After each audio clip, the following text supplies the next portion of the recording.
two American tourists that want to visit North Korea, and now they're in jail. And again, where's our president on this? And they got another guy down in we still got another guy down in Mexico too right now, being held captive too as well. An American soldier being held captive in Mexican jail. I mean, come on, where in the hell is our leadership at? I mean, I haven't seen this kind of wackiness in.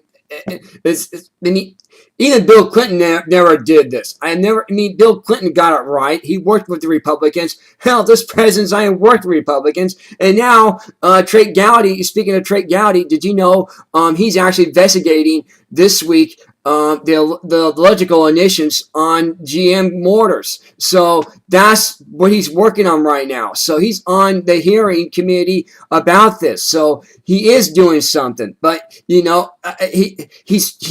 got a full plate. That's a problem here. He's got a full plate of things that needs to be things that are being put on his lap right now. This is why we're stuck. We're stuck in George. So he is doing something right. So don't blame. He blamed Drake Gowdy, but he's doing the right thing here. He really has. And I want to let you know he's actually investigating the electrical emissions on GM motors this week. And and the president of the woman president, was appointed by Obama. So there you go. He's doing what needs to be done here. So and so is Mike Lee, and so is Mike Kelly. So there you go. We got three people doing the right thing. So there you are, George.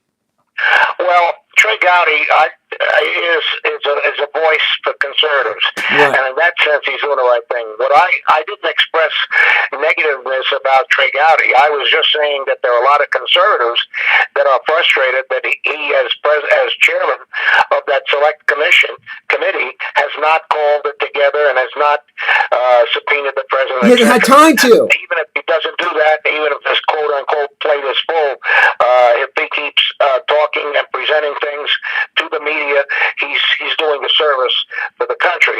So I don't listen. The last thing I want to do is knock Trey Gowdy, but there's a different thing when you start talking about North Korea and the president and Mexico and everything else. Right. It seems that we have an administration that is very selective. Apparently, the only people we try to get back from us are deserters. Mm. But in Mexico, the president met with the president of Mexico and never once mentioned that Marine that made a wrong turn that's imprisoned in Mexico. Yep. Now, North Korea is a real different problem. Now, that's a serious danger that people don't recognize. North Korea's got nuclear weapons. North Korea's got the weapon delivery systems to use it. North Korea's got a guy who's on the trigger who's a nut. Yeah, he is. All he does is play video games. Anything he wants.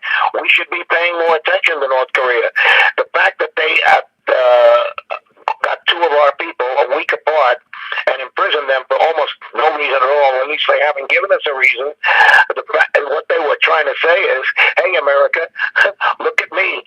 Pay attention. Object to it. Talk with us about it. And we just ignored them. We just make like nothing. Those people are just... No effort has been made to even find out what the hell they were in prison for. Mm-hmm. So we have a problem with the people that are in prison, and we have a problem with our American citizens or soldiers who are captured or in prison.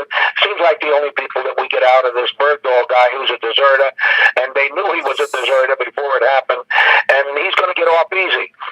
It's unheard of. I'm a former Army officer, and it's unheard of that they appoint a two-star general to look into this. It should only be a major or anything else just to make the Article 31 investigation, which will confirm what everybody had noticed about.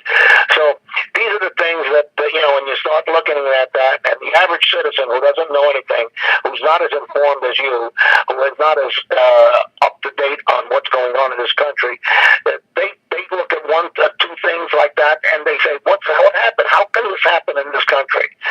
And nobody gives them an answer, And I don't know what the solution is. I honestly don't. I think the only solution is we got to get a new president, period. And if we got to wait till 2016, then we wait till 2016. But I don't don't see anything happening, even if we take over the Senate in 2014. But I hope I'm wrong. I hope we take the Senate and we have the Senate and the House, and together they start doing things. Well, the fact is, though, this is a great, first one, great